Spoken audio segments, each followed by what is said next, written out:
say you're really good at something that you could teach other people. So coaching or consulting or even having your own podcast, writing books. I mean, there's just so many ways. My particular podcast is about helping people, find something that they're passionate about and find a way to monetize it. Maybe people feel like they're in a dead-end job, or maybe it is the career that they went to school for and everything, but like they're still, for some reason, not finding purpose. It all begins by understanding the mind. I want to be happy now. I don't care about the future. I want to be happy right now. You are not alone. You are never, ever, ever alone in this. It's helped my voice grow and given me freedom to be creative on my own. I'm Christina Barcy. Welcome to Be Bold, Begin, a podcast dedicated to you, the creative, the healer, and the innovator.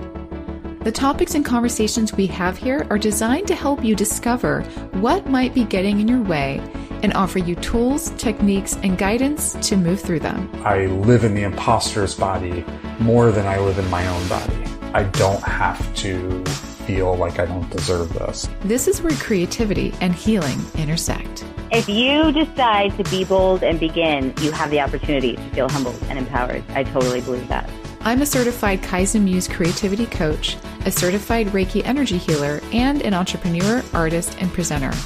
I will share with you my experiences, my proven tools and techniques that helped me and my clients and loved ones shift and expand in the areas they most desired. This is a gentle and open space where you will hear how others are being bold to encourage you to begin your own journey or expand the one you're on. This is Be Bold Begin.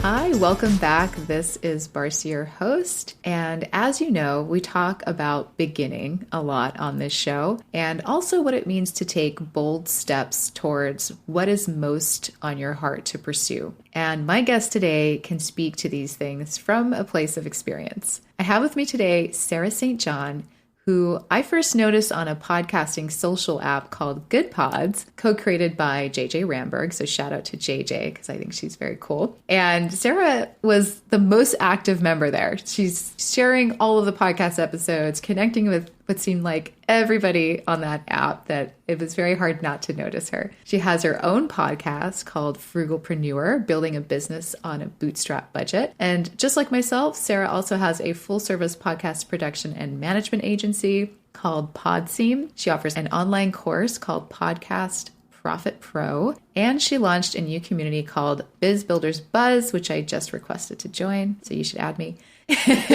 And I'm going to read just a little bit more about Sarah. So she identifies as an entrepreneur, a podcaster, author, animal lover, and world traveler. She's created several startups throughout her entrepreneurial career of over a decade. And through her books and podcast, her goal is to show you how to launch and manage an online business on a budget. Welcome, Sarah.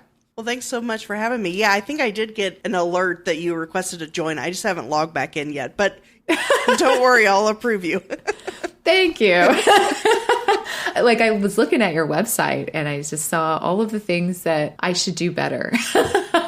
Oh. I'm working on creating a community on Mighty Networks as well, which is, for anyone who doesn't know, is the platform that you can create communities and courses and all of these things on. I think it's really cool. And I was like, oh, of course she's using Mighty Networks too. Like, that's great. And starting communities there. And of course, we have alignment in the podcast production area as well. And we both have podcasts, of course, that want to show people how to do things. I love your website. If anyone hasn't seen it, they should check it out. I'll put that in the show notes. It's very well organized and I feel like it's clear and like I know what I'm going to get when I get there, and it's really good. So, oh, well, thank you. I did it myself. So, yeah, it looks great. Thanks. It's organized. I love it. Can you tell I struggle in that area? I'm very admirative of it. Well, my website's organized, but like pretty much nothing else is organized in my life. I'm trying to get things organized.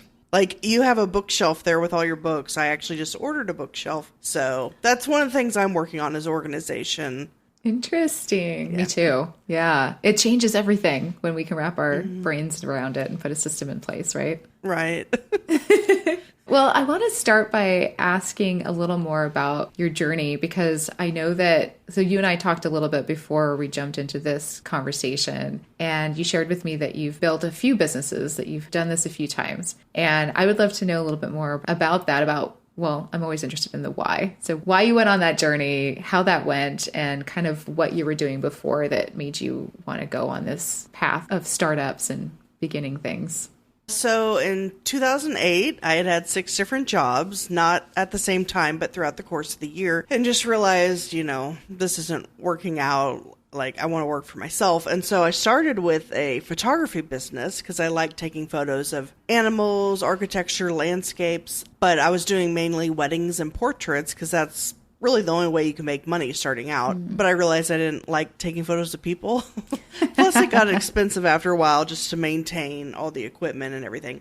And so I decided I wanted to switch to an online business model, but I wasn't sure what. And so I tried a bunch of different things like drop shipping, blogging, affiliate marketing. I had a print-on-demand t-shirt company, all these different things. And none of them were really sticking. Like, I closed them up soon after starting them because I'm like, And then I did have a travel agency that actually was doing really well, and I thought that that's what was going to be my thing. Like, I finally found my thing. But then COVID hit, and I was already, I had been doing the travel agency, I guess, about 5 years, I think it was. But it was towards the tail end of it that I discovered podcasting and was really getting involved in that. So I was already kind of thinking, it's going to be hard to juggle both of these. But then when COVID happened and all my bookings got canceled, and you don't get paid until the people travel. And so it was a bunch of work that I did for no pay. And I was like, And who knew? And still kind of with travel and whatnot. So I was just at that time, I closed that and then went all in on podcasting. And how I got into podcasting is kind of interesting. So initially I wrote a book called Frugalpreneur, and it was just about the different online business models and how to make money online and the software and tools to use that you could basically run an online business pretty close to free. If not, my goal was under 100 a month. I've always stayed under 100 a month. And wow. So I wrote a book, but then I decided to launch a podcast also called Frugalpreneur. And it was just to kind of coincide with the book launch, like an extra marketing avenue, I guess. And it was going to be, 10 episodes. Well, I got more leverage and traction from the podcast. I loved the connections I was making and the networking. So I just kept going. And I guess I've been doing that almost 3 years now.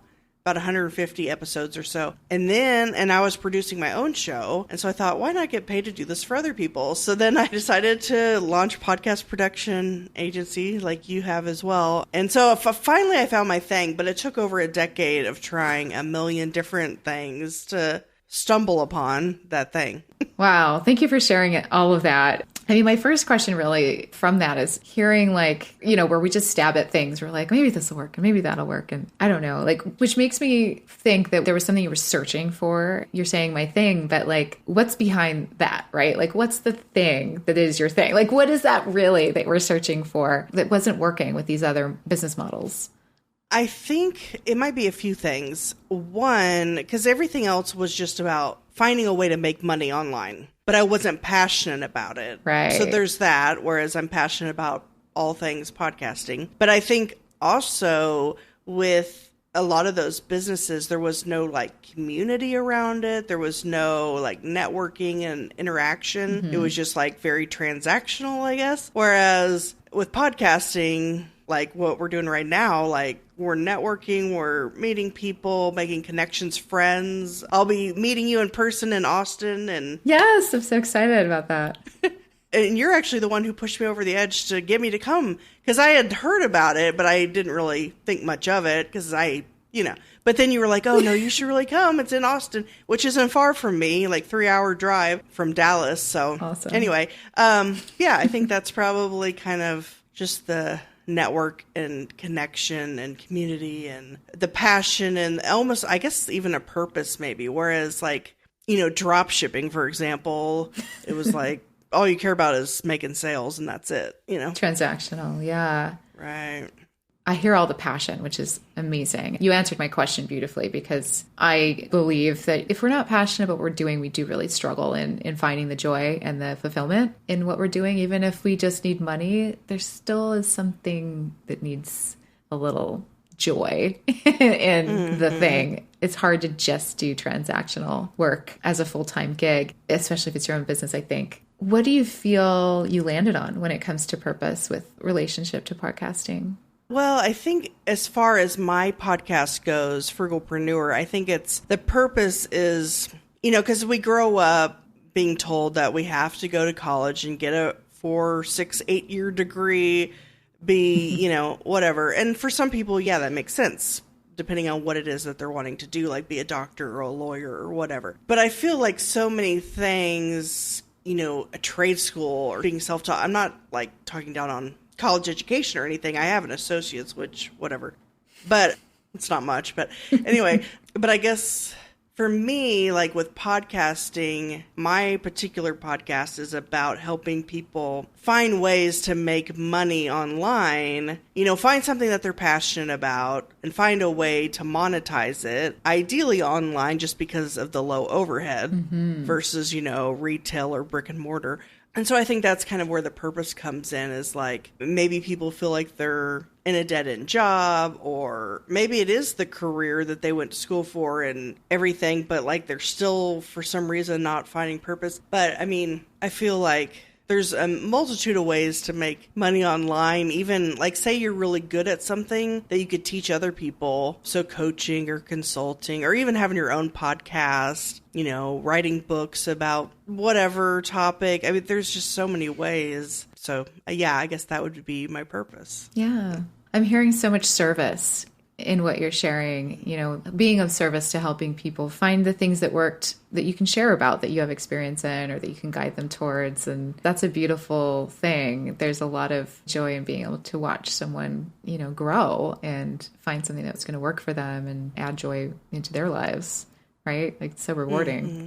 Yeah. Yeah. And I think also like the purpose of that book and the podcast is kind of to help people. I feel like I spent so much time like finding all these ways to run a business on a budget and what ways work for what people and all that stuff. So I think just saving people time and energy to like not have to research all that themselves. Yeah, paying it forward. I think that's what I love about podcasters, is we all have that sentiment to what we do. Mm-hmm. Not all. I mean, of course, I'm generalizing, but I feel like the community really does want to do that for people in a way that is actionable and simpler and formulaic sometimes, or systematic. Yeah, it's just a very giving space to work in and to be in. I think authors too, right? Like, it makes so much sense to do a book and a podcast. I think that was really savvy of you and smart. And then I love that you fell in love with podcasting as a result. Yeah, and I actually did that 3 different times. So I did Frugalpreneur, then I launched the podcast, and that's my main, flagship podcast, I guess you could say. Yeah. But then I decided to write a book about self-publishing, because that's what I did. That was my next question. Okay, perfect. Oh. I was going to ask you about how you wrote the book. Oh, yeah. And then I took episodes from Frugalpreneur that had to do specifically with self-publishing. So then I created a separate podcast called Authorpreneur to go with the book. And then I wrote another book called Podcastpreneur and did another podcast called Podcastpreneur. But those 2 podcasts, all I'm doing is like repurposing episodes from Frugalpreneur that have to do with self-publishing or podcasting. Oh my God, you're a genius. I love that. You just chicken souped your own brand. You know what I'm talking about? Yeah, I hadn't thought of that, but yeah, I guess so. You chicken souped podcasts. Wow. Like the chicken soup That's for the soul. funny. Or what's the dummy one? Like something for dummies. Like, that's what you did. Yeah. That's so cool. I might steal that. I love that. I really do. And I think that's so smart. And I'm so glad you shared it, because those types of hacks, and I'm calling it a hack just because you seem like you're a master at being frugal with your time as well as your money. And that's what you're doing. You're using something you've already created and creating something new and creating an entry point that's accessible right away, where someone doesn't have to go searching for those episodes in the original podcast. You can go straight to Authorpreneur or Podcastpreneur or whichever entity. So that's what I mean about your website. It's like so easy to navigate. And now it makes sense the way that your brain works. You're making it easy for me, right? The person who's showing up to try to learn something or get something or who needs something. And that's what I think you're giving people. Just by doing it, we're learning from you, because I just learned so much. I got excited about that. That was fun. Yeah. I don't know if I've ever really talked about that on a podcast before. I've talked about my first book and the podcast, but I haven't really talked about the other podcasts and the books. That was new information, I guess. Well, yeah, you should talk about it. That's such a cool thing that you did. And also, like, what a great way for someone who has a big index like you do, meaning like the Frugalpreneurs, you've said you've been doing it for 3 years, you have around 150 episodes. When you have that much of a library, I'm sure you've covered a lot. And there's lots of probably themes and categories that you can pull out and brand. And you already have such a cool, fun name to play with, the like Frugalpreneur, Podcastpreneur. I follow your Authorpreneur on Good Pods, I realized as well. Oh, yeah. Really? So it's a very like easy to digest, fleshed out brand. And what a fun way, an easy way to approach branding. We like to make these things hard. So I like that you're making them kind of easy and accessible. That's why I'm like so excited about it. Well, I appreciate it. It's good to get that feedback. Yeah, absolutely. You should talk about it more. It's cool. So did you write the one book, or did I hear that there's maybe a couple others? Yeah, there's 3 books. So okay. Basically, I wrote Frugalpreneur, and that's kind of about different types of ways to make money online and different software you can use to do it affordably and things like that. But then I wrote the book Authorpreneur to talk about the self-publishing process, because that's what I did with the first book, well, with all of them. And then Podcastpreneur is like an intro to podcasting, basically. But the podcasts that go with each book, the Authorpreneur and Podcastpreneur, those episodes are taken out of Frugalpreneur, because I realized I had like 10 to 20 something episodes on those topics, kind of when I was in the middle of it. Yeah. I was interviewing a lot of self-publishing people and things like that. So makes sense. I have a lot of podcast episodes. We're actually in the middle of a podcast season right now with a few other things sprinkled in that I think are related to this theme of creating something, which is ultimately what we do when we're podcasting. So I get that. I get that we go into these I'll just say themes for a while sometimes in our episodes. So yeah, that all makes sense to me for sure. What inspired you to write a book at the time, the first one? Actually, it's kind of funny. So I was in a Dave Ramsey class called Financial Peace. I don't know if you've heard of it, but it's about how to pay off debt and whatnot. Because at the time I was in debt, not from business stuff, but just whatever else, the car and whatnot. And so I remember sitting in one of the classes thinking, okay, this information is really good as far as how to pay off debt, how to save money. But what about making more money to help with that? And then I was sitting there and I was like, I could write a book called Frugalpreneur about all the different ways to make money online. It just kind of came into your head. I love that. Yeah, even the word came into my head. And I was like, in fact, I guess I will. It was kind of a joke in my head at first. I was like, I've researched so much stuff I could write a book on it and call it Frugalpreneur. And then I was like, actually, I think I will. Oh my gosh. Wow. Yeah, so then I had to learn all kinds of stuff about self-publishing and whatnot, so...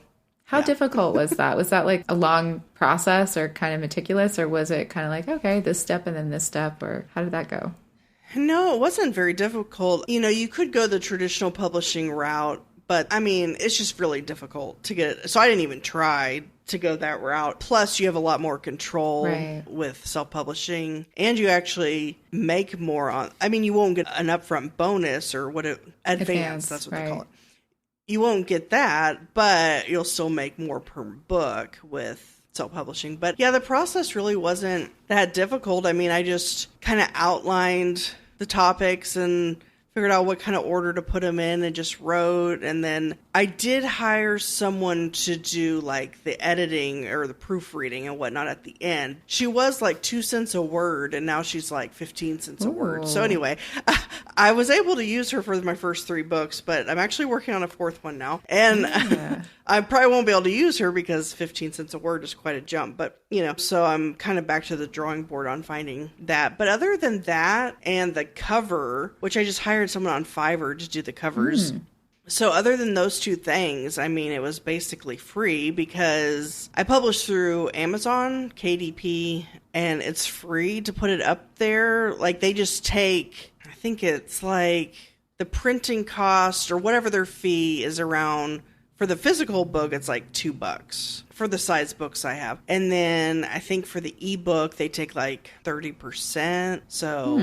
But yeah, so you don't really have any upfront costs. You don't have to order a bunch of books and like store them in a garage or something. It's print on demand. So someone goes on Amazon, orders your book, and then it's printed and sent out to them all through Amazon. Wow. Like you don't have to do anything. So once you kind of learn what the options are and how to go about it, it's pretty simple. Amazing. That's really good to know. It makes it sound very, it's like, oh, okay, like maybe I can write a book and like publish it. Yeah, because I think so many people, that seems overwhelming to them because they think, well, first of all, who's going to want to publish my book? Well, you can publish your own book now without, needing to get some kind of book deal. And I think maybe for fiction books, I don't know. It seems to me like for nonfiction, though, because of how fast things change, like if it's a book about business stuff, if you're getting a traditional book deal... I mean, supposedly, even after the book's done, it can take like another 6 to 12 months for it to even come out and like all this stuff. Well, by the time it comes out, like half that stuff's going to be outdated probably. Obsolete. So, yeah. That's a good point. I was thinking about that too while you were talking about the process of how easily that can happen with technical type conversations within books, right? Like what kind of softwares to use, and that can change very quickly. To that note, do you tend to update and resubmit or? So I think I did that once on my first book. I did like an updated one, and I've been thinking I probably need to do that because it's not that, I mean, you just go back in, date it. Obviously don't delete your manuscript, have it somewhere that you can go and update it. And then you just re-upload it, and it takes maybe like a day or something for it to be available. But yeah, that's how simple it is. That is wild that it's that easy. That's great to know. Yeah. How's marketing? Do we market? Do you just let it sit on Amazon and let people buy it? Or how's that work? So I have done some marketing. So with my first book, they wouldn't let me do Amazon ads because supposedly the subtitle was, quote, making a promise, because it says how to launch, manage, and market your online business for under $100 a month. And I guess because it's whatever, they wouldn't approve it for ads. Interesting. But you could run Facebook ads or something, I think. I don't know. I think I did.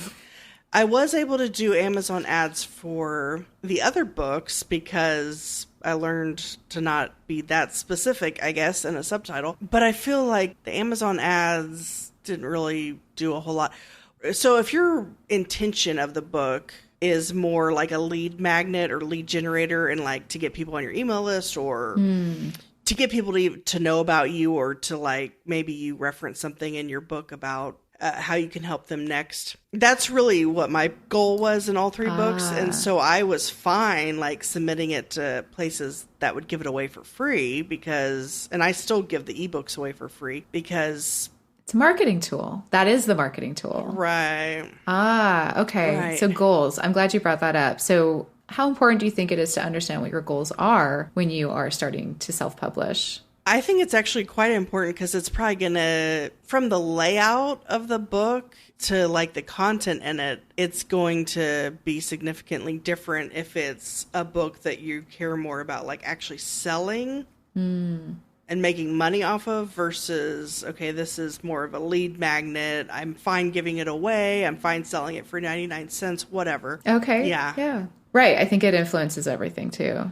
Yeah, and one kind of hack thing is, so if you go to Amazon and you click on a book, it usually has like that look inside feature that you click on so you can kind of see the first few pages of a book or something like that.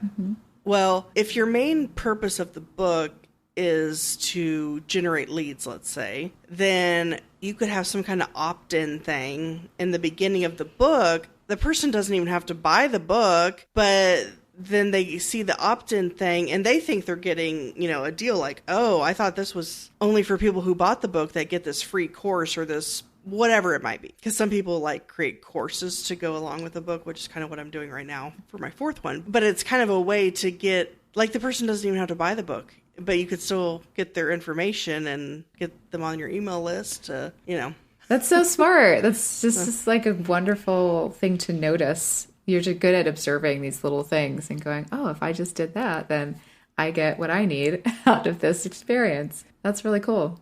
Right. So if your goal is to actually make money on selling the book, you probably wouldn't do that or be as inclined. And plus, if you go the traditional route, I don't think allow you to do that from what I understand. I see. So yeah, that makes sense. It all has its place, it seems, but it's good to know what those different options look and then measuring those against your goals and the whole reason you want to write a book in the first place, I think is where all of it should start. But knowing how it influences when you're done, these are little things you can do, or maybe you don't worry about that and you do this instead because your goal isn't to lead them somewhere. It's just to buy the book. And that is what you're trying to monetize, right? 2 different paths. Right. I'm glad you pointed that out. Thanks for talking about books for as long as we did. Oh, no problem. I hope I didn't go too far into it. No, not at all. I just have a lot of questions about it because it's interesting to me. Oh.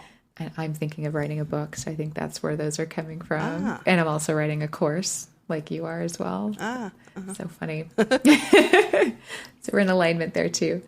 I wanted to ask you what the process was like writing it. Did it take you a long time, or do you feel like the time and energy effort was worth giving something away for free? Because I know people worry about that. Oh, I'm giving it away for free, but I'm going to spend all this time writing a book.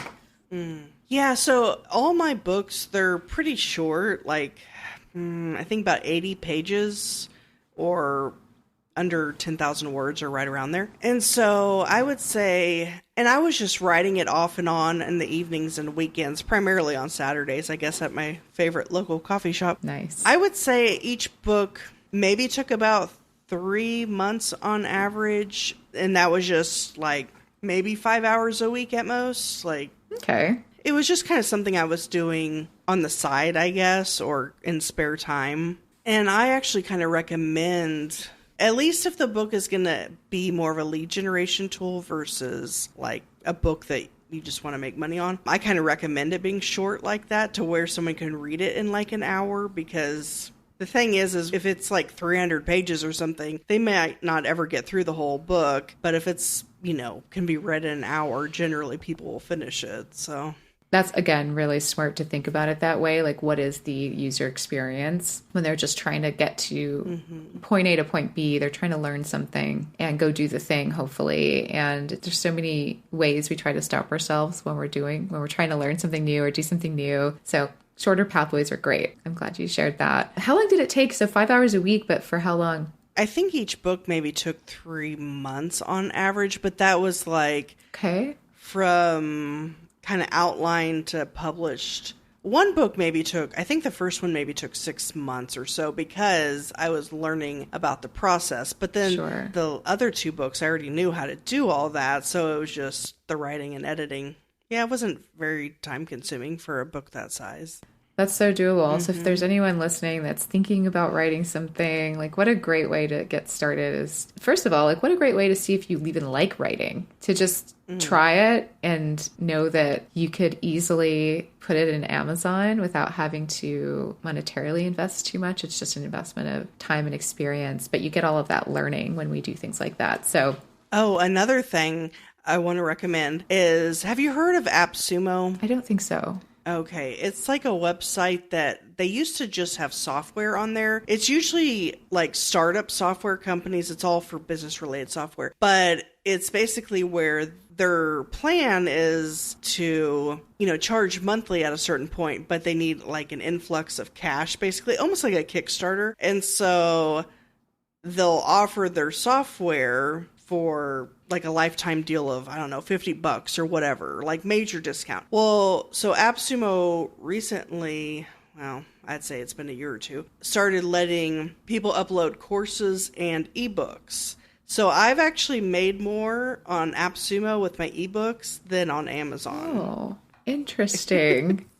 AppSumo. Yeah. We'll have to put something like that in the show notes so people can take a look at it and explore. That's so interesting. So do you put podcasts there too? No, it's basically just software. Now it's software, ebooks, and courses. That's pretty much the only thing. Interesting. Do they take a cut of like your course or your book?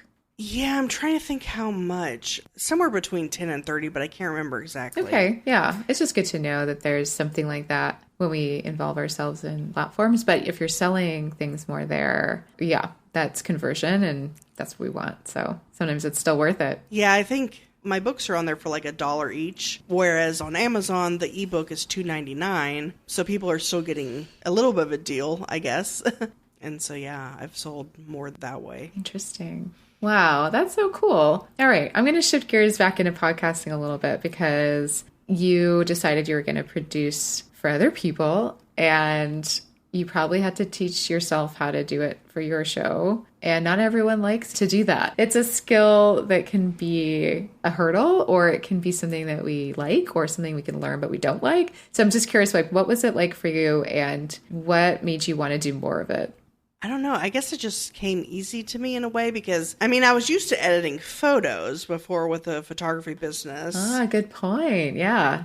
Which I prefer editing audio, actually. So I was just doing it on my own show because I'm frugal. I didn't want to hire anyone. But obviously there are people out there who have the budget to hire someone because I think one of the problems that people get into when they start a podcast is they don't realize really all that's involved, like the back end post-production stuff. And so usually they pod fade after, I don't know, I think 7 to 10 episodes is the average. Yes. And for those that don't know, pod fading just means you basically quit. You fade out. You know? Yeah, and so most people are fine like doing the recording, but they don't want to do the editing, the producing, the show notes, the audiograms, the marketing. You know, just all of that stuff. Yes. Yeah. It's a lot of things. So yeah, I figured, well, I'm already doing it for myself. So, and podcasting is just continually growing, getting bigger and bigger, lots of money being thrown that way.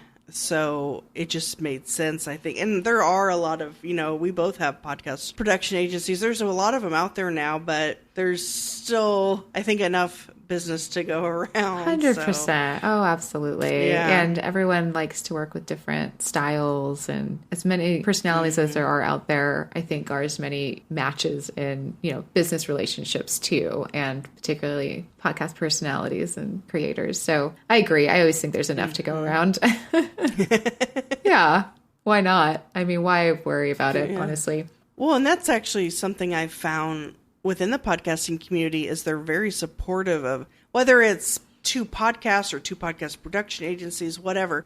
It doesn't feel like people are really competing. Like they're more encouraging. Yeah, you know? I think so too. And there's more opportunities or people looking at it from an opportune place where it's like, how can we partner? How can I help you? How can we help each other? And I agree that's such a wonderful industry from that perspective. I mean, yes, if we talk about the big guys like Spotify and whatnot, they're buying all the things and all of that's happening too. But when it comes to sort of that middle tier and down part of the industry, I think that is the sentiment. That's why I like to go to the conferences. Yeah, I'm excited to go. This will actually be the first one I'm actually making it to. Oh. Yeah, I'm going to go to Podcast Movement in August in Dallas where I live. But yeah, Outlier will be the first one that I actually go to. So Amazing. Well, that'll be fun then. And that's a really good one to get started with because it's more intimate. It's everything we're talking about regarding networking and relationship within the industry. This is a good representation of that. Everyone's very genuine and everyone wants to help each other. And it's why I like it so much. And full disclosure, I'm on the advisory board. So that's also why I like it so much. It's not my job to get people to go or anything. I just like to talk about it. But yeah, so that's a great one. I can't wait to kind of catch up with you there in person too and see what you connect with while you're there. And maybe you'll speak at the next one. You should. They might still be taking speakers if you still want to apply. Just throwing that out there. You have lots of things you've done that are relevant to podcasters, by the way. So, and I think you know that, but we could learn a lot from you. So I'm glad we're having this conversation. Also, I have to say that it seems like everything that you want to do, you're just kind of good at it. You're like, oh, it was kind of easy. I just did it. I don't know. It was great. I just liked it, which is cool. Yeah, I mean, I guess I don't want people to assume that that's how it is for everyone. Maybe that's why podcasting and writing books, I guess, why I enjoy them so much also is because maybe they come more natural to me than, whereas the other stuff I tried online, like I wouldn't say probably that, oh, it's, easy and whatever. It was a little more hard work. Or the type of work that I just wasn't into, I guess. Yeah, I define it that way because I feel like we need to redefine what work means. I think that a lot of things require effort, and that doesn't necessarily mean it's hard. Like podcasting is very effortful. I'm sure, writing can be very effortful as well, like writing a book. But work is effortful in those other areas you mentioned too. But maybe it was like hard work where it's like, this is not intuitive to me. I have to really work at it. It's just like a different type of experience. And things start to get really magical when we lean into the things that are more intuitive. It sounds like that's what you found with podcasting. Yeah, definitely. Finally found that thing. Yeah. When did you launch your company, the production company? I kind of launched it, I guess you could say, or started it, I guess. I don't know, maybe a year or something ago. But I haven't even really started fully promoting it because I kind of have a game plan because I'm working on a new book that it's about podcasting, but it's much more. Whereas the first book I wrote was more of an intro to podcasting. This one's going to be more about like specifically monetizing, networking, and all that stuff. And it's going to coincide with the course for the first time. It's not with another podcast, so that'll be different. But my goal for the book and the course is for those to kind of lead into the production agency, like, teaching people what they need to do, but if they want help with it or the coaching or whatever. Yeah. Yeah. So it's like it's out there, but I haven't really been promoting it because I have this kind of plan. And I'm hoping to have that book and course and everything out before Podcast Movement. So August probably. That's the goal. So we'll see. Good luck. Yeah. It's good to have deadlines like that, though, to kind of get us into a structure where we're creating to move it forward. Exactly. Yeah, that's a good strategy. Yeah, because I'm kind of hoping that maybe the book will be kind of a lead generator to the course, and then the course will be kind of a lead generator into the production agency, kind of like a 3-step thing. I don't know. We'll see how it goes. Yeah, I see how it's a circle. It's a loop, which is good, right? You want people to either land in A, B, or C, and each one could lead to the other. Yeah, that's true. See, the nice thing when you self-publish a book is that, like on Amazon, my plan is to actually order a bunch for myself and take it with me to Podcast Movement and just like hand them out. Yes, do that. So my cost is like $2-3, something like that per book, because I can order copies for myself at cost. I don't have to pay anything else. It's just printing cost or whatever. So it's like $2 or $3. So it's like kind of like a business card. But better. But better. Yeah, it's like your own grab bag. So you said that your new book is going to be more along the lines of helping people understand how to monetize, maybe how to market, and I'm assuming growth is in there as well. Can you talk us through, like, what are the couple of things that people are maybe getting it wrong when they think about these topics, or what they should be doing, or maybe if there's one piece of advice, however you want to answer that, whatever you think is most relevant. Yeah, so I think a lot of people probably assume that sponsorship is the best way to monetize, and you can monetize that way, though generally you have to have like 50,000 downloads a month or something for it to even make sense. Minimum. Yeah. At least to do the standard sponsorship deals. What I've actually done, I have tried the sponsorship route, but the way I did it was I approached companies directly and just gave them a dollar amount, which was actually higher than the CPM or the cost per milli or whatever that, is kind of standard. And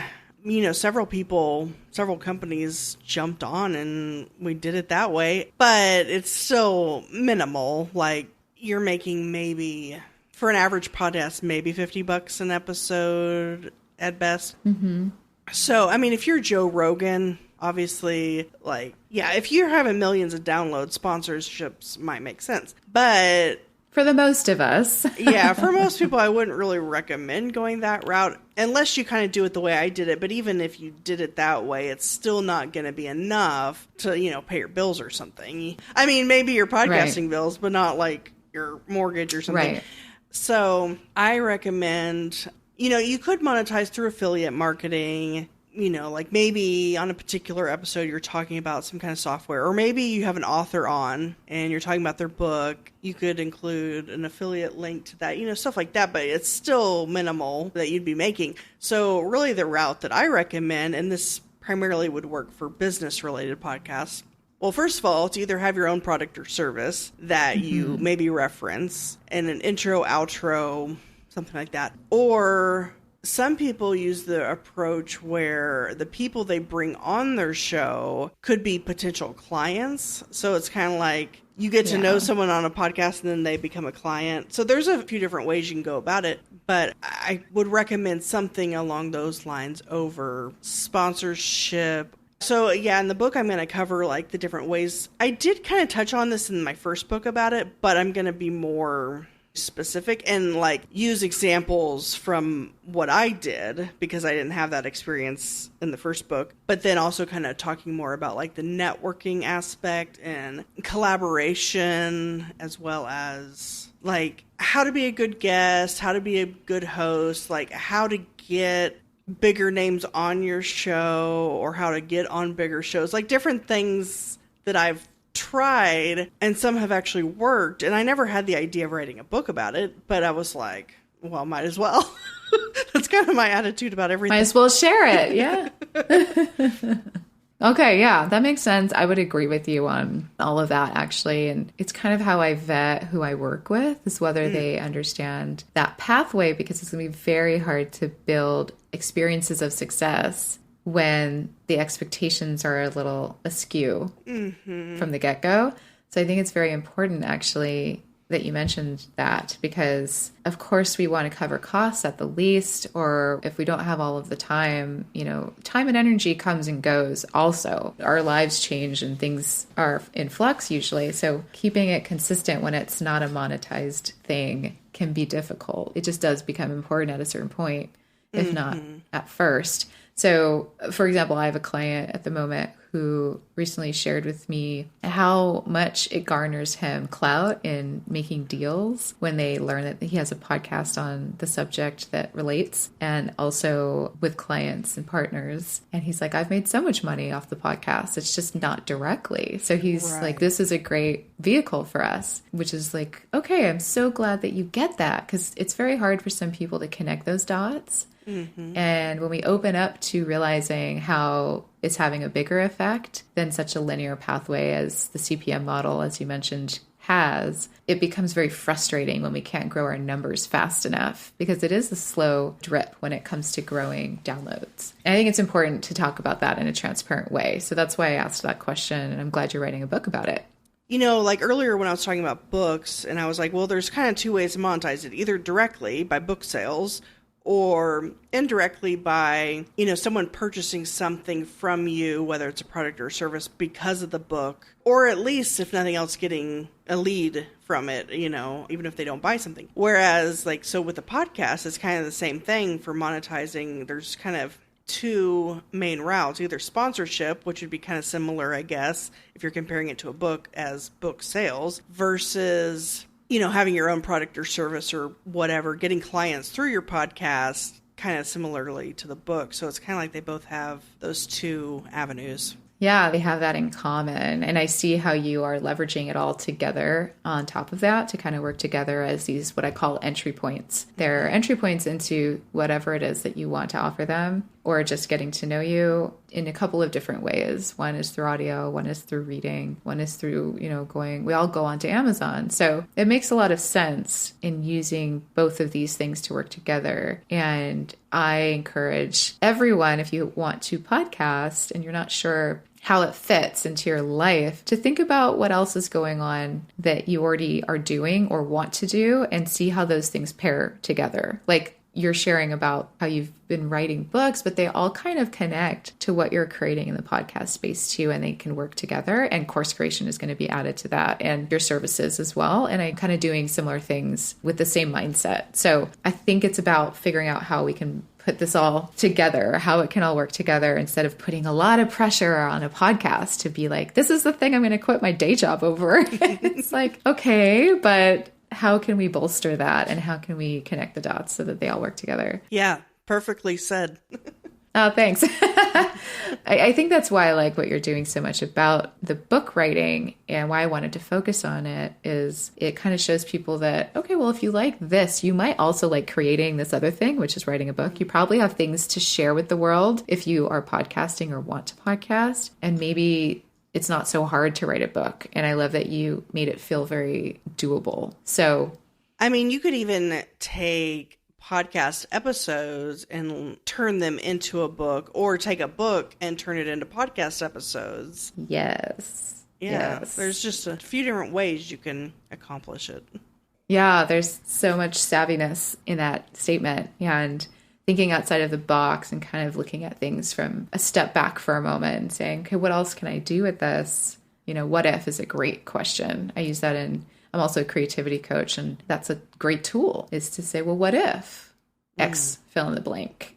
And just playing with our imaginations around things really opens up our ability to innovate. And that's kind of what you're doing with all of these iterations. So you should write a book called What If? I like that. I mean, it probably already exists, but if it doesn't... It just needs a good subtitle. Yeah. Yeah, so it probably exists, but like you could have a different subtitle than whatever one exists as. So, Yeah, I like that. Maybe I'll steal that idea. So I just had so many takeaways from our conversation, but I'm wondering if there's one thing you would like the listener to take away from our conversation, what would that be? In terms of things we discussed, that it isn't too difficult and definitely not expensive to either write a book, start a podcast, start any kind of online business. So if you have an idea or a passion or even a hobby or something you know a lot about, I mean, you could even take that and turn it into a book, a course, a podcast. So yeah, I guess in terms of our conversation, that's kind of, I guess, the main takeaway probably. You can do it. That you can do it. Yeah. Because what I if? like that. Because what if? What if you could? What if you did? What if you did? I love that. Thank you for that. So how can we connect with you? How can people find your beautiful website? So the website is thesarahstjohn.com, and that's just because Sarah St. John was taken. So that's TheSarahStJohn.com. And I also, if anyone wants the books that I mentioned for free, you just do thesarahstjohn.com/free, and then you can get all 3 ebooks for free that way. But yeah, that's probably the best place to go. And then the podcast is Frugalpreneur, which if you type that into any podcast app, it should pop up. So perfect. Thank you so much. This was a really fun conversation, and I'm so glad that you joined me and shared all of the things that you've done, all of the iterations and what you're doing now. And I'm so glad you found your passion. Oh, well, thanks so much for having me. It's been probably one of my favorite podcast episodes I've been a guest on. So thanks for having me. Oh, that means the world to me. Thank you. Thank you for listening to People Begin. We hope that these episodes are helping inspire and empower you to take your next steps towards whatever you're thinking of creating. And if starting a podcast is what you're thinking of creating, then I would love to have you in my brand new private Facebook group, Unleash Your Podcast Niche, a podcast learning community for the aspiring podcaster who cares about creating an authentic message and making an impact with podcasting. Join us for live opportunities with me and meet other creatives like you who are at the same stage. There's a link in the show notes to join us. Happy creating.